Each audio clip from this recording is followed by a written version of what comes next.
Good evening, everybody. Welcome to our Wednesday night session. Well, Wednesday Wellbeing session. And with me tonight, we've got the James Niven. The James Niven. Hello. The James Niven.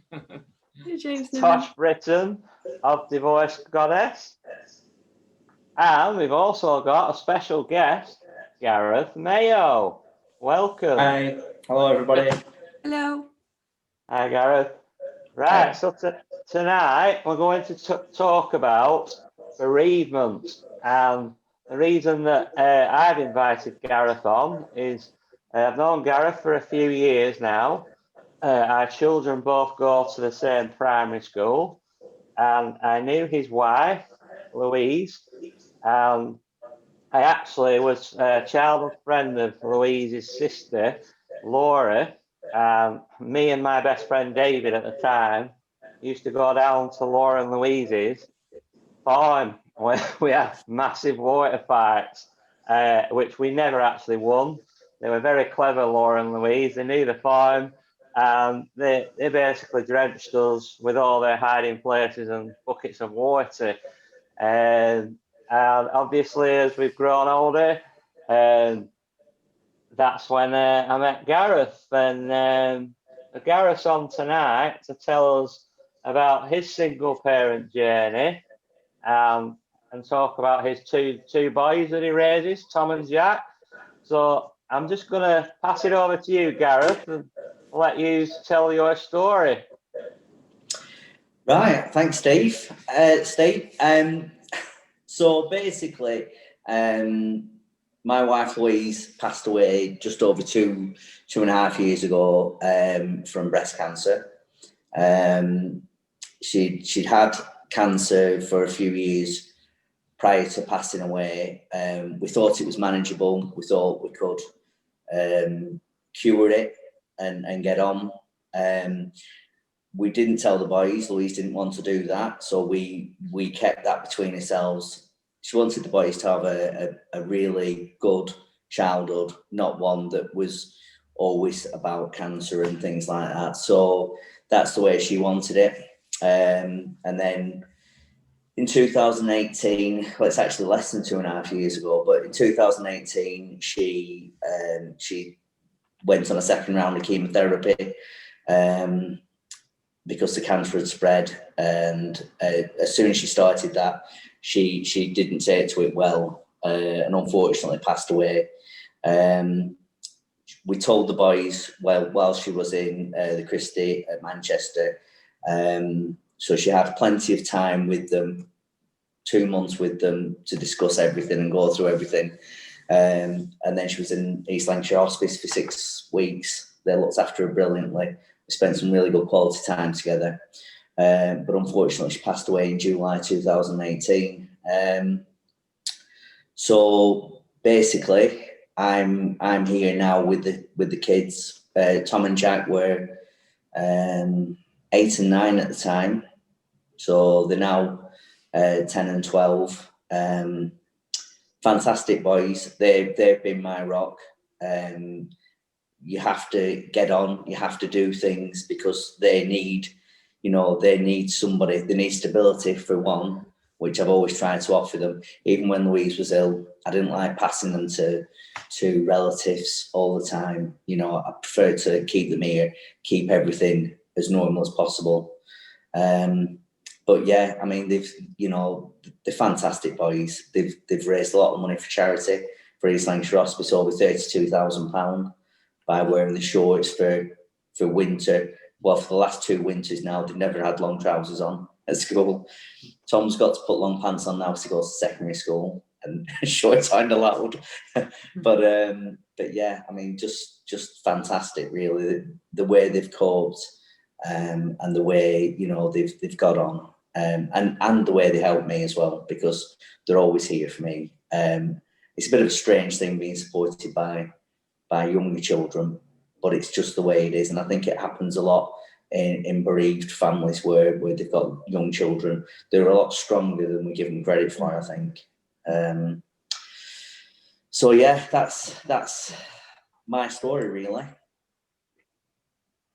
Thank you for sharing it. I'm being so courageous and sharing. And I just wanted to say that I think probably your boys are as they are, because I just had this like triangle thing in my head of you and the boys all just kind of supporting each other. And, I think because of your strength and your attitude and you being there for them probably helped them enormously as well. I don't know if I'm right or... Louise was very strong as well. I mean, we were always equal in bringing them up. Everything was 50-50, from work to the house to the kids, being hands-on. And I think they've taken that from both of us, but you just never know how they're going to take it and how they're going to react. But they have been fantastic, and they still are. I mean, the key to everything that we've always done has been open and honest with each other. And I think without that, it's very difficult. They've seen me crying, they've seen me get upset. They know what upsets me, and I know what upsets them. And I've told them that no matter what time of day or night, they can ring me, come into my bedroom, just to talk about whatever they want, and nothing is off the table really. So, and I think that does help. And we talk about Louise all the time. There's photographs everywhere. She's still here with us.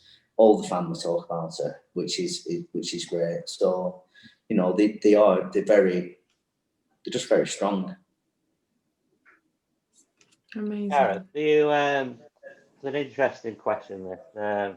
Obviously, myself and James and Tosh, we've all got ex-partners, and obviously they're factored into our children's lives. So, in your scenario, do you find that you have to adopt like a mother role as well as a father role? Steve, that is a fantastic question, and it was probably one of the hardest things that I have had to adapt to over these last 2 and a bit years. We were different parents. If you were to say, in the bad cop, good cop role, Louise was the good cop. I was probably the bad cop, being the person that worked. Louise looked after the boys more, so I would be the one to put my foot down more, maybe a little bit stricter with the boys. And then when Louise passed away, things carried on as normal in my normal role for a while. And I suddenly realised there was a couple of incidents where I'd said they couldn't do something, or I'd got mad at something, and I had to take a step back. And I'm not good at apologising, and if Louise was here, she would tell you that. I'm not good at backing down and saying I was wrong and I'm sorry. And that is something I had to learn to do very quickly, because Louise was very good at that, and I could overreact, and I wasn't always. I used to take a step back and think, what would Louise do? And most of the time, it would be a case of me saying, look, boys, I've overreacted. I am sorry. Yes, you can do that. Have some fun. Just trying to take on both roles. It's still difficult now, but I do the best that I can. And sometimes I still do it. I still think, oh, you shouldn't have said that. You shouldn't have done that. But the other thing is, I don't have anybody to tell me. I have to really second guess myself quite often. I don't have anybody to say, you shouldn't have done that, you shouldn't have said that, you should have said this. I speak to Louise's mum a lot. I ring her up and I run things past her that I've said and done. Think the way I've dealt with the boys and things that they've done. And she will either say, I don't think you've done that right, or yeah, I completely agree with you, I stand behind you 100%. Even things like choosing Tom's high school, I took Louise's sister Laura with me because I wanted another opinion. I don't want to make these decisions on my own and make the wrong ones. So I choose Louise's, the two people closest to her and most like her, which is Mary and Laura. And they're my trusted advisors really when it comes to the boys and making decisions. So yeah, but it is difficult.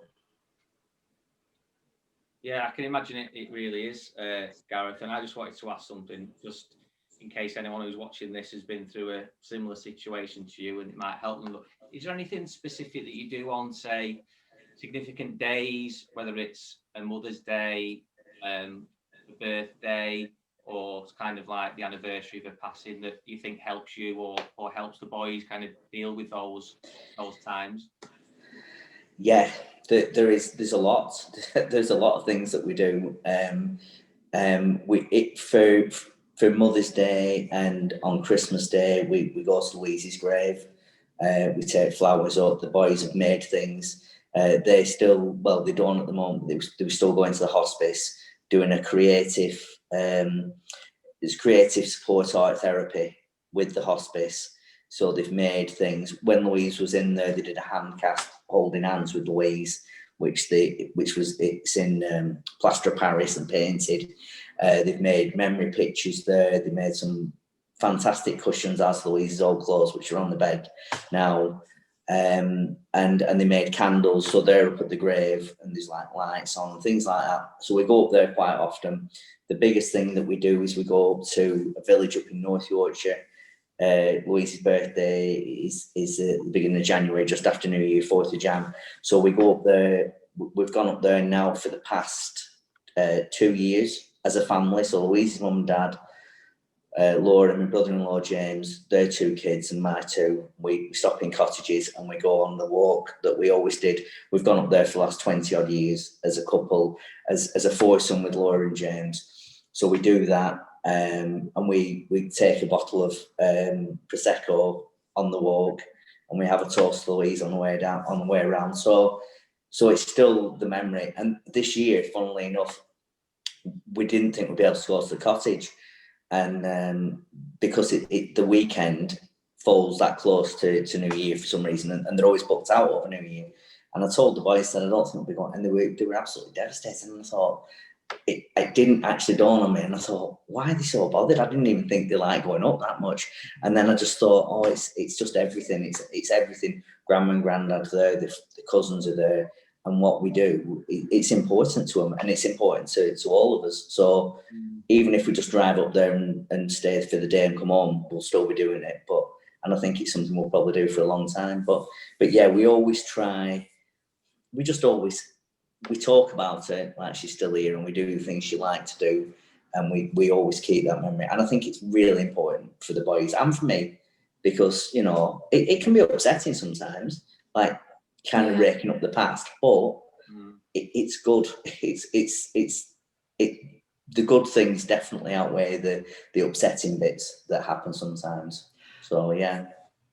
Can I ask you a question? What do you do? I mean, grief is it sort of sneaks up on you sometimes, and sort of it's that. How would you suggest, or do you have any tips to share with anybody who's watching, who has those moments where you maybe something happens, you're not expecting it, and you go, how the boys manage it? Do you have any strategies or the things you talk about to help each other through, or do you kind of, I don't know, something to?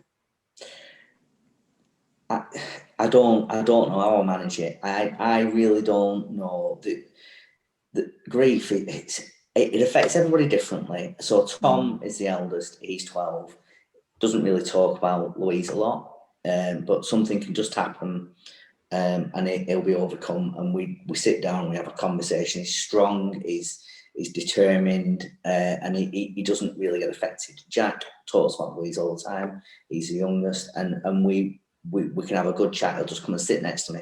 Let's talk about Mummy. Let me have a look at some photographs. But as far as I'm concerned, I never know when it's going to happen. And I don't know how there isn't. It can depend on what it is. I think probably one of the worst things for me is having dreams, and I dream that she's still here, and I wake up and I realise she isn't, and that's quite hard. I think some people, different people, told me different things when Louise passed away, and the main one was, it doesn't get any easier, you just learn to cope with it. And that is very true. You learn just to accept and not react, but it doesn't get any easier. I don't miss her any less now than I did, you know, two and a bit years ago. But yeah, I don't know that, but no, it happens to me a lot. Somebody can say something, or I can be thinking something. I was speaking to them at the hospice today, and I put the phone down and got upset about that. Just overcome with the support that they've given the family and me, and just speaking to them, and it does bring it back. Even going down to the hospice brings back memories and things, but and they weren't all bad memories. They were happy memories of a we had a brilliant time there. When Louise was in there, we'd take the dog down and the kids, and I'd go and have takeaways while the boys stayed at the grandma's and things. And we really bonded really well in that short time that she was in there. So it is a happy place as well. But yeah, I don't, there's just there's no way of knowing when it's going to come and how to cope with it. You just learn to take each one as it comes, really. Just talking to James then about Askrigg, about going up to North Yorkshire, I wasn't expecting a question, and I could just feel, it was our happy place, and going up there every year. It's still a happy time, but just not not with Louise.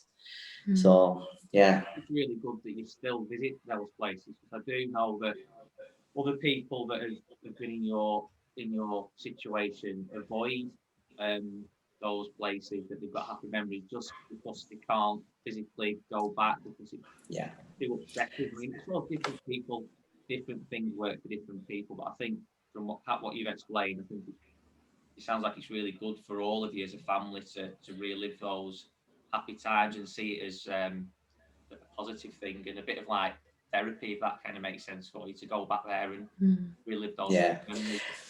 Yeah, don't get me wrong, we went to Spain, to a place that we always went as a family in the October after she passed away in July. I took the boys, we stopped in a nice hotel, I said, let's go for a short break, and it was absolutely horrendous. And at the end of the holiday, I said, I don't think we're doing this again, boys. I don't think I can cope going in the same bars, the same restaurants, and reliving all those memories.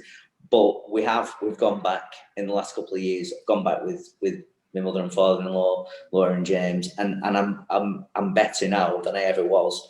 I can go on and just remember the good times. It doesn't upset me as much as it did. So I suppose that's me, growing and getting used to things a bit more. But the October, it was like 3 months after, and it was absolutely horrendous. The boys, they were having a good time. They wanted to do all the things that we did, but for me, it was just one memory after another, because we were going to the same beach, the same boys.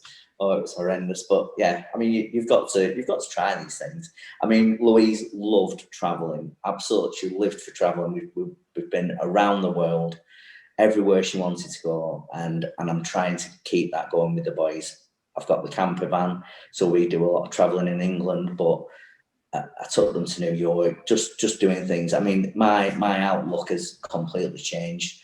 That just live for the day and just travel and do whatever we can to be happy as a family, and to some extent stop the expense of it, really. Just get on and do it, and that's what we're trying to do. So wherever they want to go. But I've had some crazy suggestions, driving down to LA and Winnebago and things like that. But who sounds knows? Brilliant. Yeah. Well, that's Jack. When they're a bit older, maybe. But yeah. But we drove down to France and Spain this year, and we had a fantastic time in the camper. It was excellent. So yeah. Lovely.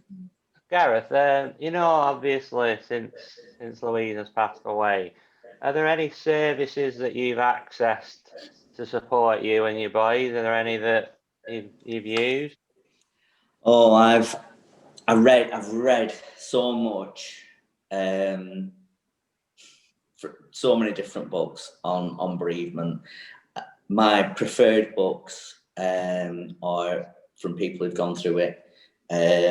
There's a guy called Adam Golightly who wrote a fantastic book. I can't remember the name of the book, but I read that, and he was ahead of me in the journey. He had children and everything else, and just reading somebody else's take on it and knowing that things do get easier is a massive help. The hospice, East Lancashire Hospice, offered bereavement counselling to me and to all the family actually, which was absolutely invaluable. It used to upset the living daylights out of me every week that I went, but looking back now, I realise how much it helped me just going and talking to somebody who didn't really say a lot, but she'd just tell me that I was doing well. After every session, she'd say, "You've got this. You're doing well. Keep doing what you're doing." And I'd be going like, "Oh, I'm going backwards. I'm not making any headway." And she was like, "Last week you said this, that, and the other, and this week you've done this. So you are." And just having somebody pointing that out, somebody on the outside just pointing the little things out to me was amazing. And I took the boys to counselling, to a service that's no longer available anymore. That's a child bereavement service, and that was through a lot of art support. So you'd write on stones and you'd draw pictures of trees and put family members on there, and that was good. The boys enjoyed that. We talked a lot in it. We talked a lot about Louise and memories and things like that. And then the funding got withdrawn for that. So we stopped. But I think we'd pretty much come to the end of it. But I just think it's so sad that there aren't more services like that. We had to go to Bolton to get that one. And it was only somebody actually coming from Wigan where the service was being offered to travel to Bolton to meet us, or we would have had to have gone to Wigan as well. And there's nothing in Blackburn with Darwin that I'm aware of to help with child bereavement. And there's very little adult bereavement, unless you pay. The hospice doing what they do is fantastic, but it's really booked up. You've got to wait to access that. But again, it's just, I think it's a sign of the times that the help isn't always available through lack of funding and whatever else. But it's sad, really.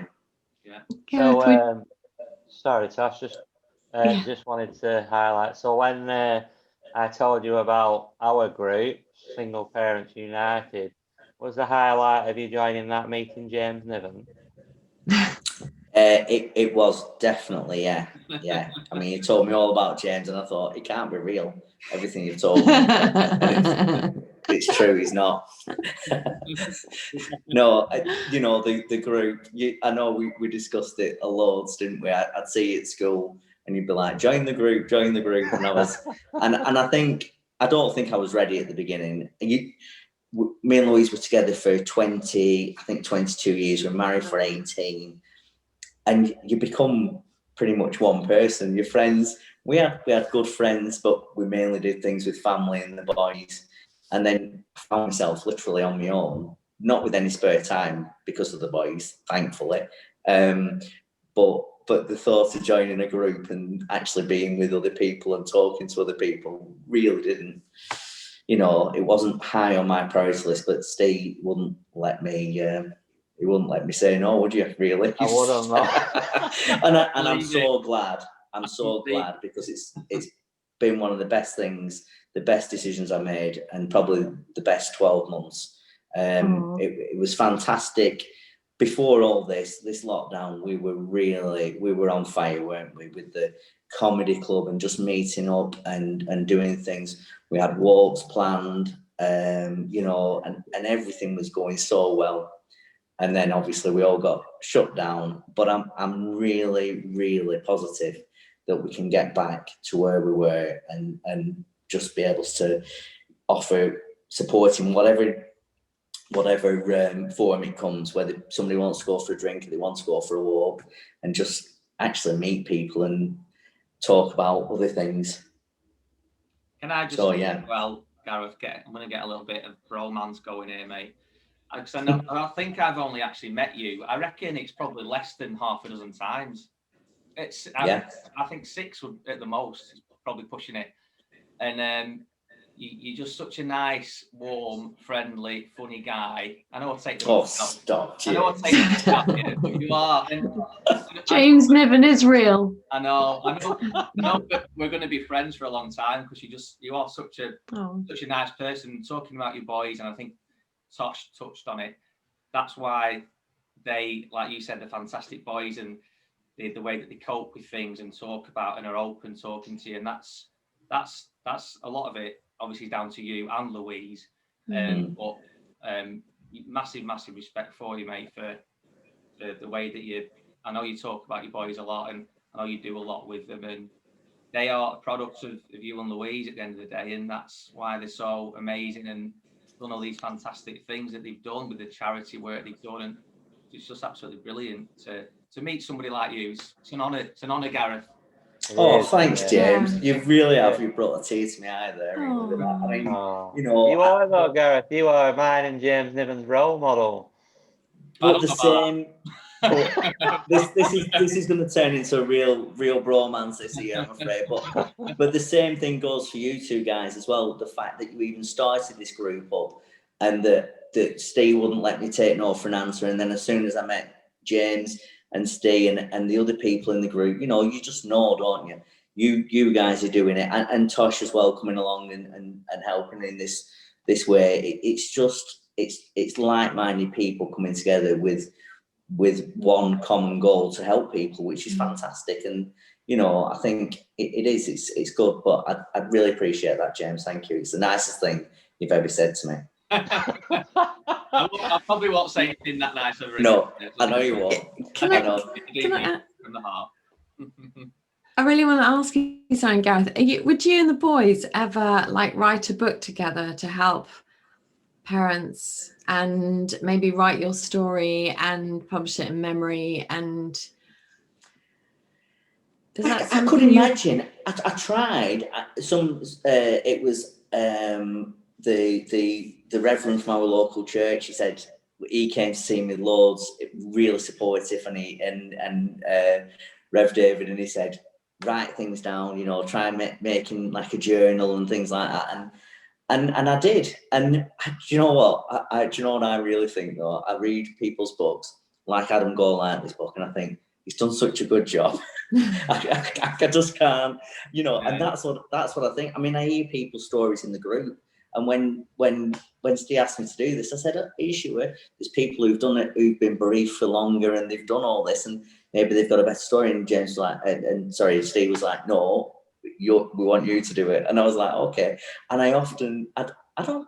It's not putting myself down. I just think people have done such a good job. Why would they really want to know my story? But everybody is different, and everybody's book would be completely different, I think. But with the children, with the boys, I guess there's sort of their kind of take on it as well, to help other children if they were in their position. Yeah.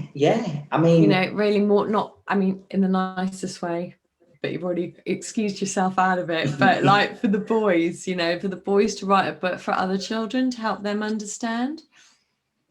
Yeah. I can't.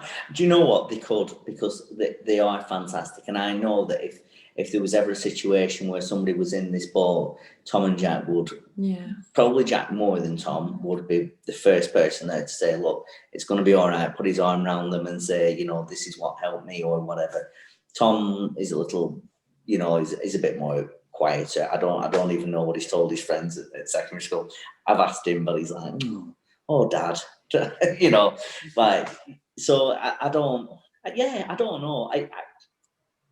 I mean, we could do. It's been an adventure, but I mean, the thing was for us as a family as well, which I should have said earlier on, was that the fundraising for the hospice was absolutely amazing, and I will never underestimate how much that helped us in the beginning.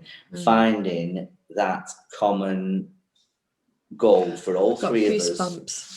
Yeah, it was unbelievable. I absolutely dread to think what situation we would have been in as a family, as a threesome, without that, because we were literally, the boys were on TV, they were on Granada Reports, they were going to the opening of things, and just charity events. And it was like, I was like the manager. I had a full diary. I was trying to go to work and come home, and people were going, "Can you come here and do this?" Oh. I became an ambassador for the hospice with some of the charity work. So I was going there, and then can the boys come down? We were going to the the fundraising galas and things like that. But it helps us so much because it took our mind off things. It got us out. And I would really recommend that to anybody, just go for it. Go for something that really gives you something to do. And I know it's not always possible, but I think a lot of people do that with charity. When they lose somebody, they get a goal, whether it's cycling, walking, whatever it is. But yeah, I mean, I wasn't really the best dad making them go to school in shorts, but I mean, it was their idea. But I did feel a bit. It's lovely that you supported them. Yeah, you didn't see Jack's legs; they were red some days. It was that cold. Is it right, though, Gareth, that it was only initially for a certain amount of time, and they wanted to carry it on? Is that right? Yeah. It was. You didn't force them into it, mate. They wanted to do it. They wanted to carry it on. In fact. Yeah, it was crazy. It was a matter of Louise was that organised. She'd go and get them up in the morning, and she'd look at the weather, and it was either long pants or short pants, depending. You know what our weather's like here. It's never sunny for 3 days in a row, I don't think. But well, Tosh won't understand that being down south, but up here it can be a bit grim, can't it, sometimes? Yeah. But yeah, so she'd do that, and she'd obviously, Louise had gone, and I was tasked with getting them ready every morning and everything. And we were literally going to school, and I just looked around me and I thought, there are no other children here in shorts anymore. And I'm like, boys, I'm really sorry. We'll get the long trousers out tomorrow. I bought them because it was a new school year. They were hanging there in the wardrobe. I said, we'll sort it out tomorrow. I said, I'm really sorry. I said, you'll be all right. And Jack went, do you know what, Dad? I don't mind. And Tom went, no, neither do I. And then Jack I can't remember if it was Jack. Jack says it was him. Tom says it was him. But they just went, do you know what? Why don't we do it? And why don't we do it for charity? I was like, okay then. And it literally, within a week of that, they were on TV talking about it and winning the BBC Northwest Tonight Christmas Star, and Radio Lancashire Award for fundraising. Just unbelievable things. And it all came from that. And then they were just going to do it for that winter, and then it rolled on to the next winter. And they've carried on raising money as well. So it only stopped with lockdown, really. Amazing. Yeah. Amazing. What a rebellious spirit inside your boys as well. Yeah. Oh, definitely. I like a bit of that. Yeah. Well, I do sometimes, and then other times I try and control it.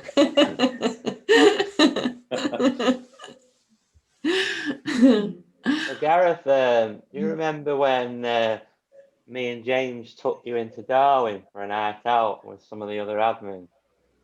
Yeah. Yeah. I remember it well. You remember James trying to teach you the lawnmower dance and the towel dance and all his moves? Yeah, well, I actually thought it was a chainsaw dance, but it turns out it was a lawnmower he was starting. Yeah. But I'll give you some more lessons once we can go out. Do you know what, James? I think I've done all right without those dance moves so far. I think I might just stick to my dad dancing. Imagine the possibilities that will open up there then. Well, yeah. Do you know what? We better get on those dance lessons, haven't we? Really? I think I need that, don't I? I don't know. Works for you. Well, obviously not. I tell you what, it was brilliant. When I saw that clip of you doing your lawnmower dancing in the group, I just thought it was just fantastic. It's crazy, isn't it? It just made me laugh. It just brightened my day. It was brilliant. It's one of them clips you want to keep on your phone, and when you're feeling down, just play that. Exactly. Next thing you know, you're just being fits of laughter. It was just so brave, and then you suggested I do it, and I'm like, I don't know about that. So are you not going to do it then, Tosh? Oh, I don't know. I might do the fly fishing or the bricklaying one. Oh yeah. Gosh, when James and Gareth are together, what's really funny is they have this massive argument about who's smaller than the other. Well, it's James. James started that, really. I wouldn't call anybody small I like can James imagine. I mean, don't there's- meet many men that are smaller than me, so when I met Gareth, I was delighted. Hello.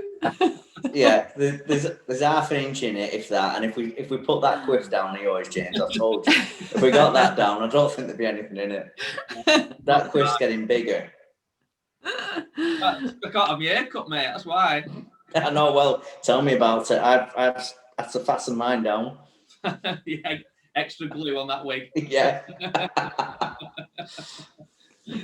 Oh dear, funny. So just going a little bit serious again, Gareth. Sorry.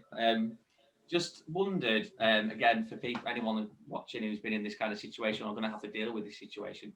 How did you go about the initial conversation with Tom and Jack? Those conversations were the hardest thing I think I will ever have to do in my life. I can't. Well, I just hope there's nothing ever comes close to being as bad, because for us as a family, the backstory to it was we were about to go on holiday with the family, with Louise's mum and dad, a sister and husband, and all the kids. We should have gone on holiday. It was a special anniversary and birthday. So all that was happening, and it was only the fact that Louise had started this new chemotherapy and she wasn't feeling herself, basically, which is what happens with chemo. It's completely different than the chemo she'd taken previously. It was a tablet form, didn't have the same effects with her loss and things like that, but she just didn't feel herself and didn't feel like being away in a foreign country, basically, whilst she felt like that. So basically, we, Mary and Keith, Louise and mum and dad, said, we'll still take the kids, you two relax, do what you need to do, Louise, get better, keep on with the chemo and everything. And they all went on holiday. And within a couple of days of them going, which they were going for 2 weeks, I think it was, Louise just took a really bad turn. And part of being under Christy is if you were on chemo and anything, you have any strange effects, any side effects of it, you basically ring up and they always tell us to come in and we'll keep an eye on you. So they did, and she was in for 3 or 4 days, and she seemed to be fine, and she was every day she was coming home and everything, and then she just took a turn for the worse. And basically they came to me and said she'd got some kind of pneumonia and that she wasn't going to make it, and everybody was still on holiday. So firstly, when the parents came home, I had to tell them, which was horrendous, and then to have to tell the boys who knew nothing about what had gone on before, as far as they knew, there was nothing wrong. And that in itself was hard, because that was the way Louise wanted it, and I wouldn't change anything about that. But at the time, it was hard for me, and not being able to tell the boys or let them know what was going on. But I told them. They were obviously upset, and they went to see Louise straight away, and she just started picking up. But going to the hospice was a massive turning point. She started improving even more. She came home for a while, and everything seemed to be, going okay. And then as quickly, she'd come home for a weekend, maybe 4 days, and then went back in because she wasn't feeling so well. And literally, they rang me up on the Friday morning and said, you need to come down. And I was like, oh, okay. Well, I was coming down anyway. I'll come down. And I went, and she basically just slipped away, just like that. And then the boys came home from school, and I had to tell them, and it was horrendous.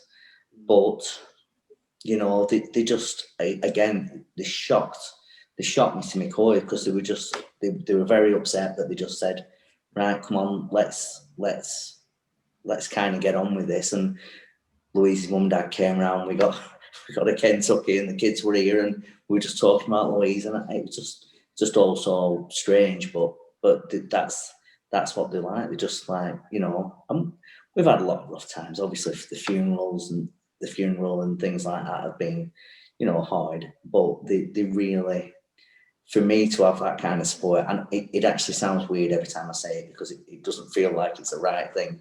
I shouldn't be saying they give me so much support, but they do. They just literally, you know, I can't be upset and moping around and feeling sorry for myself when the two boys just go, come on, let's get on with this and let's deal with it. And you know, children think so laterally, don't they? We Yeah. just kind of have all our stuff and all our emotions and everything, but they're so. Yeah, I mean, I hope that most children never, you know, go through any of this, and never, and as parents, we never see how strong your children need to be, because that's the ideal, isn't it? That they just live a happy childhood and grow up with everybody around them and don't really feel that loss or have to grow up like that. But you know, it is amazing, and I've heard people say it all my life, how strong and resilient children are, but really you just don't know until something happens, and then it shocks you unbelievably. And it still shocks me every day, I think, really. Every day they say something or do something, or you know, and I am immensely proud of them. So Lovely, thank you. Lovely. But like you said obviously then, Gareth, that you can't be seen to be moping around, but obviously you're only human. There will be those times when things get on top of you, and when you're upset and when you're feeling lonely. So how do you deal with those situations? Is it just being around the boys that helps you through, or is there other things that help with that?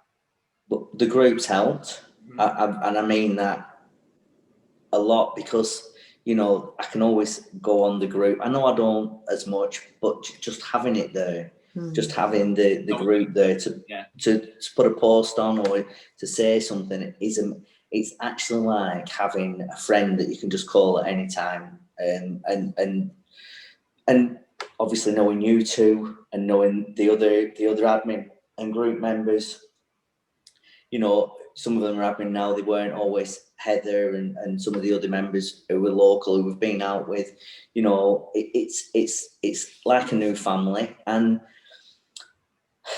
I sometimes I think I'm a bit I was certainly selfish in the beginning when the boys wanted to go and stay with grandparents, or they wanted to go and sleep at the mates, and I really used to think I don't want it to go, because if I have to sit in the house on my own with a glass of wine and watching a film, that was always when it hit me, when I'd think, you know, when the kids were here, we try and have a movie night at weekends and things like that, and really in a way that is a little bit of me being selfish and thinking you stay here with me, you be my company, but I soon realised that I couldn't do that. So you know, they go to the grandparents and stuff, and then I'm learning to live by myself and be happy by myself, and I do things that, you know, that entertain me. I watch films that I want to watch, and maybe I'll get a takeaway on my own, or I see friends go out when we could go out. You know,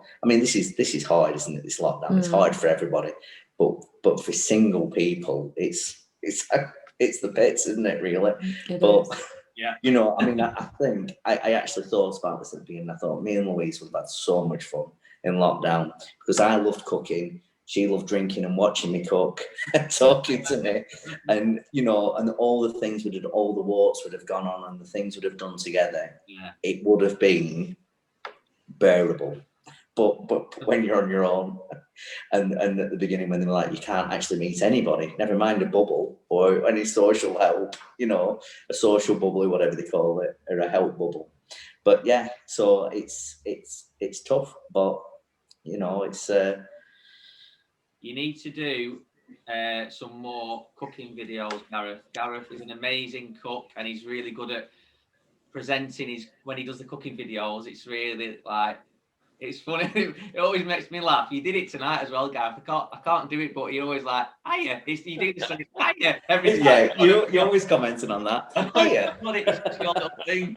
Do you know what? I've actually been plotting today. I've got an idea for the cooking, and it's to do with people struggling to feed the kids, and obviously nutritional wise.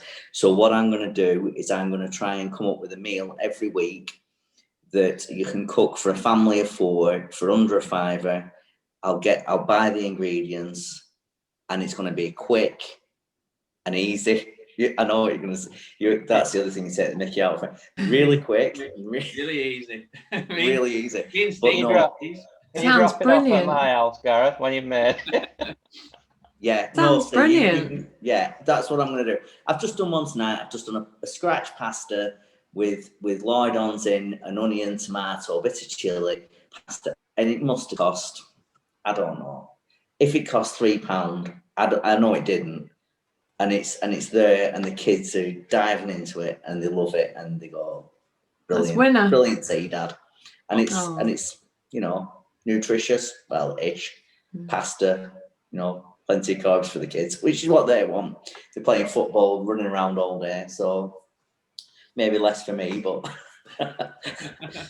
looking forward. But yeah, so that's the plan. I'm gonna put it together. I was gonna run it by you, by the group, but I've just said it here now, so I'm gonna have to do it now. Yeah. You've committed. Yeah, I have. Yeah. We all love a bit of extra Mayoh, Gareth. So. Yeah. That's a good name for it, isn't it? Gareth, is there anything on bereavement that you want to add tonight before we close up? There isn't. Do you know what? Sometimes I feel like bereavement is such a personal thing that you can't. I feel that you can't always just give advice to people. If somebody asked me for it, I would kindly tell them what happened to me and what worked for me. But it's not a one size fits all. I think the key things are get as much help as you can from wherever you can get it.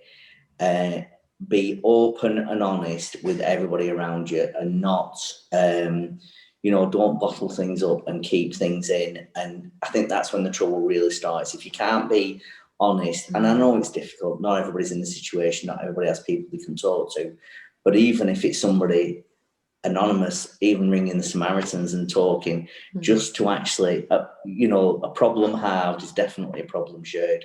And even the kids, there's a lot you can talk to the kids about and tell them how you're feeling. And I think that helps us as a family cope, because sometimes I say, I'm doing this on my own, and this is the same for a single parent. I'm doing this on my own. I need your help. I don't need right at this moment you to be awkward, to give me more work and more hassle. I need you to understand what I'm going through and help me. And I don't play the bereavement card with the boys like that, but I do it more as a single parent, that none of us, I have to explain, I go to work so that we can have a nice house, nice car, food on the table, and you know what, pretty much most of the time they get it. And there's obviously occasions when they don't, and they think I'm a moaner and just nagging them and whatever. But isn't that the same for all parents? Isn't that the same for all parents? It is, exactly. And even in couples, they're going to have a go at their parents who are moaning at them as well. It's children, then teenagers. Yeah. All joys. Yeah. You got that to look for. Yeah. I'm getting the early teenager now. I'm enjoying that. It's it's quite funny. It's like, I like it. Can you just talk to me properly? I can't understand what you're saying to me. Can you use words? Yeah. The old Harry Enfield, Kevin. Yeah. Oh my God. Kevin and Perry. Little Perry. Mrs. Patterson, Mr. Patterson. It's so true. Kevin, just brilliant. Well, Gareth, you're an inspiration. We're really grateful for you to come on the show and give up your time tonight. Thank you from us all. Thanks for having me. I still, it's strange to say, but I do enjoy talking about it. I hate the build up to it, but I enjoy, sharing my story, and hopefully if one person watches it and it helps them a little bit, then that's good, really. And amazing. Thank you. Don't forget that you can follow us on Instagram, single.parents.united. We are here on YouTube, Single Parents United, and we are also on Facebook, Single Parents United. Also, check out the Divorce Goddess on Instagram. At Divorce Goddess. At Divorce Goddess on Instagram. That one. Not the. Also, Divorce Goddess on YouTube. Have I got that right, Tosh? Yeah. And you'll catch these videos on there as well. Yeah, When I get them uploaded. Yeah. Also, some fantastic advice from Tosh on there as well. So have a look at those. And yeah, see you all soon. Thank you. Bye. Bye. Bye. Bye.